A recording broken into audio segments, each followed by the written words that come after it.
rancangan undang-undang haluan ideologi Pancasila sangat berpotensi mendegradasi nilai-nilai Pancasila.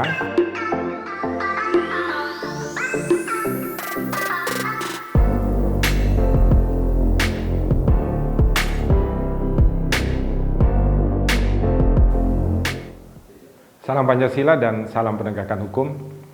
Beberapa hari terakhir ini ada rame berbicara mengenai rancangan undang-undang haluan ideologi Pancasila. Semua meminta pendapat dari Rumah Pancasila. Saya dan Pak Bernard Eltanya selaku pembina di Rumah Pancasila telah berdiskusi dan kami ada menyimpulkan 7 poin tentang rancangan undang-undang tersebut. Kami berani menyampaikan hal ini karena kami bertiga sebenarnya pada tahun 2016 pernah menulis buku Pancasila Bingkai Hukum Indonesia pada tahun 2016 dan buku ini bisa Anda dapatkan di seluruh toko Gramedia, juga sudah diterjemahkan dalam bahasa Inggris.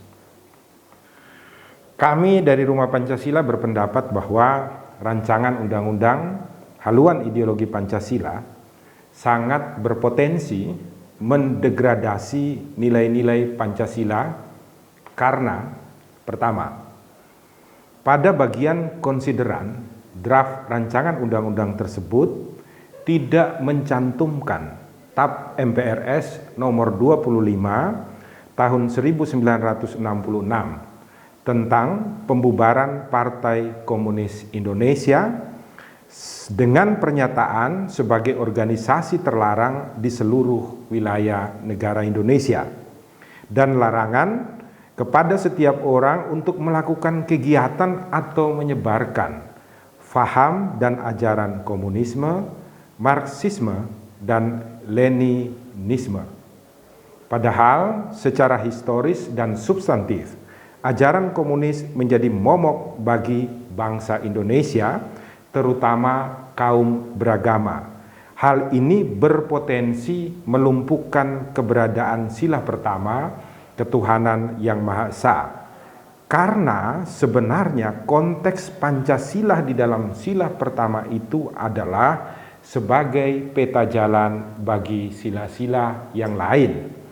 Rumah Pancasila berpendapat tidak dimasukkan TAP MPRS nomor 25 tentunya akan membuka ruang bagi orang-orang atau kelompok-kelompok masyarakat untuk memasukkan dan memberikan ajaran-ajaran komunis dan lain-lain.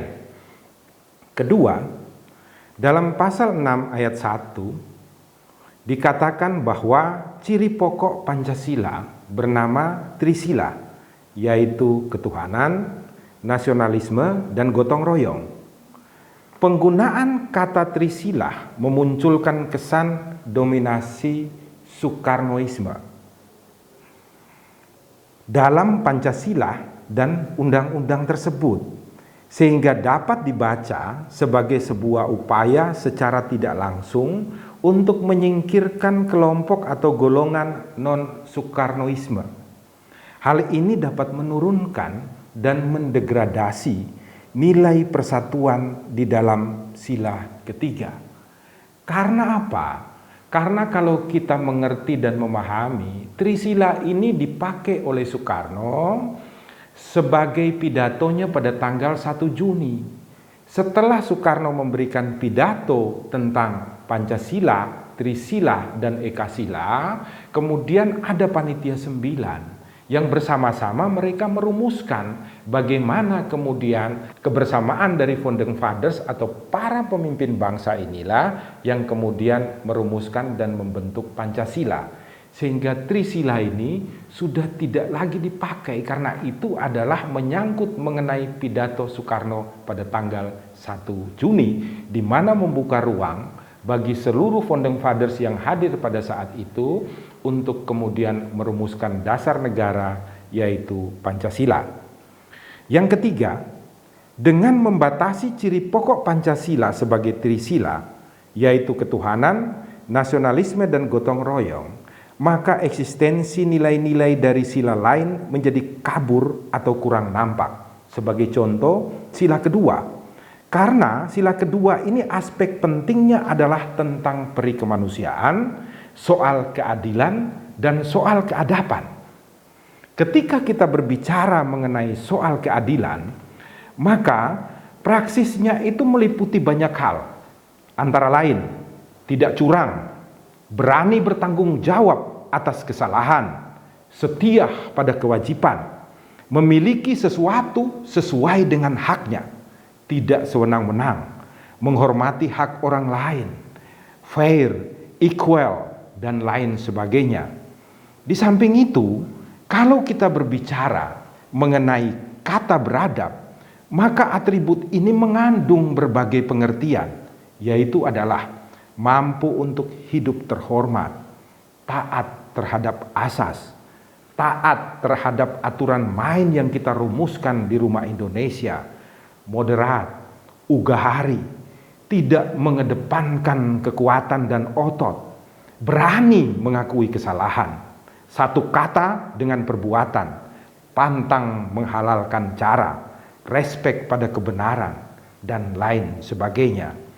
Dalam format Pancasila, sekalian praksis moral tersebut berdimensi religius, bahkan merupakan ekspresi moral paling normatif dari sila pertama, yaitu ketuhanan Maha Esa.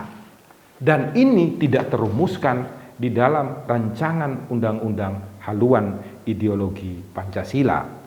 Yang keempat, dalam pasal 6 ayat 2 draft rancangan undang-undang tersebut disebutkan Trisila dikristalisasi dalam ekasila, yaitu gotong royong. Lagi-lagi penyebutan ekasila berupa gotong royong sangat-sangat bernuansa Soekarnoisme yang terkesan mengingkari sumbangsi berbagai pihak dalam proses perumusan Pancasila berupa perubahan susunan, revisi redaksi oleh Panitia 9 sampai pada otorisasi teksnya ketika dikukuhkan sebagai bagian dari Mukaddimah Undang-Undang Dasar 1945.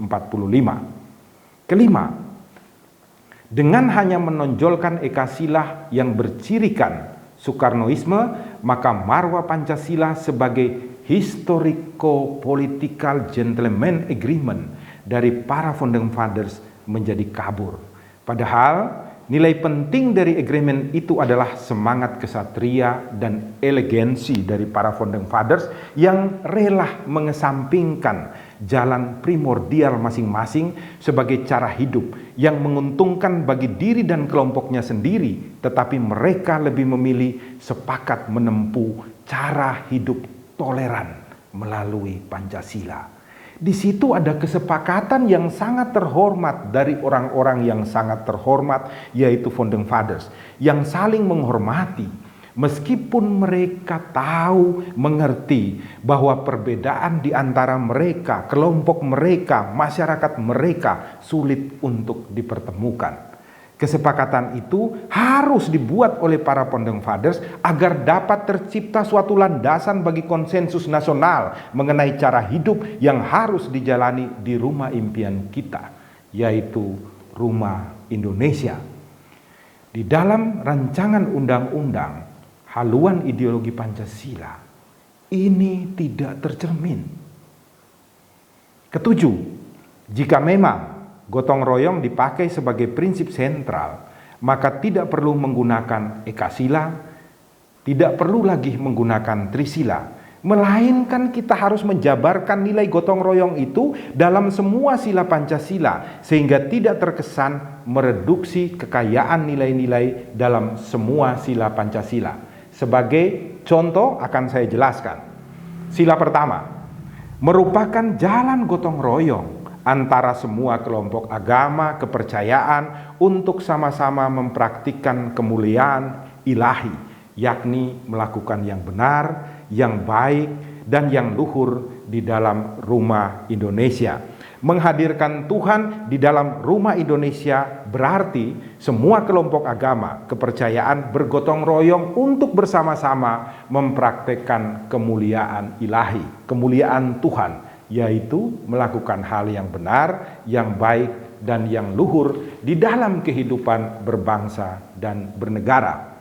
Di dalam sila kedua adalah jalan gotong royong antar sesama manusia atas dasar spirit mulia sila pertama untuk menegakkan kemanusiaan, keadapan, dan keadilan di dalam rumah Indonesia. Martabat manusia harus dihormati. Cara-cara dan hidup beradab dikedepankan. Kebiadaban dan perilaku barbar hewani dijauhi, disingkirkan dari rumah Indonesia, serta mampu berlaku adil menurut prinsip-prinsip keadilan. Orang-orang Indonesia yang mengaku bertuhan harus mampu menegakkan kemanusiaan, menegakkan keadaban, dan menegakkan keadilan.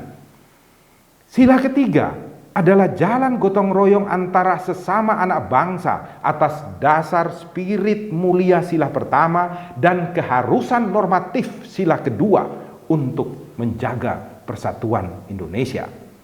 Sila keempat adalah jalan gotong royong antara semua penyelenggara negara atas dasar spirit mulia sila pertama, keharusan normatif sila kedua, dan semangat persatuan sila ketiga untuk bersama-sama secara hikmat, secara bijaksana dalam musyawarah dan mufakat mengelola negara, mengelola bangsa, mengelola kita semua untuk melayani kepentingan seluruh rakyat Indonesia.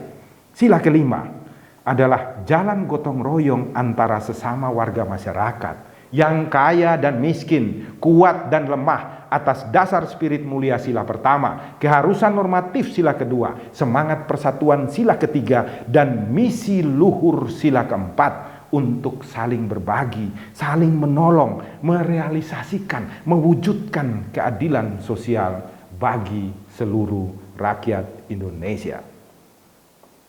Berdasarkan semua yang saya uraikan tadi, maka Rumah Pancasila dan Klinik Hukum berpendapat rancangan undang-undang haluan ideologi Pancasila akan sangat berpotensi mendegradasi nilai-nilai suci, nilai-nilai luhur, kehendak mulia daripada Pancasila sebagai filsafat hidup kita di rumah Indonesia, sebagai dasar negara Indonesia. Seperti yang dicita-citakan oleh para founding fathers, termasuk di dalamnya Soekarno sebagai pencetusnya. Maka Rumah Pancasila secara tegas menolak rancangan undang-undang haluan ideologi Pancasila. Rumah Pancasila berharap pemerintah, dalam hal ini Presiden dan DPR RI, dapat membatalkan rancangan undang-undang haluan ideologi Pancasila ini, atau kalau tetap hendak dijadikan aturan perundang-undangan, maka Trisila, Ekasila harus dihilangkan. Muatlah Pancasila secara utuh untuk kita hidup di rumah Indonesia. Barulah undang-undang ini akan mampu menjaga kita yang sangat beraneka ragam ini di dalam satu rumah, sehingga kita mampu berbuat kebaikan bagi seluruh rakyat Indonesia. Semoga bermanfaat bagi kita semua. Salam Pancasila dan salam penegakan hukum. Majulah damai negeriku, Nusantara kaya ragam budaya.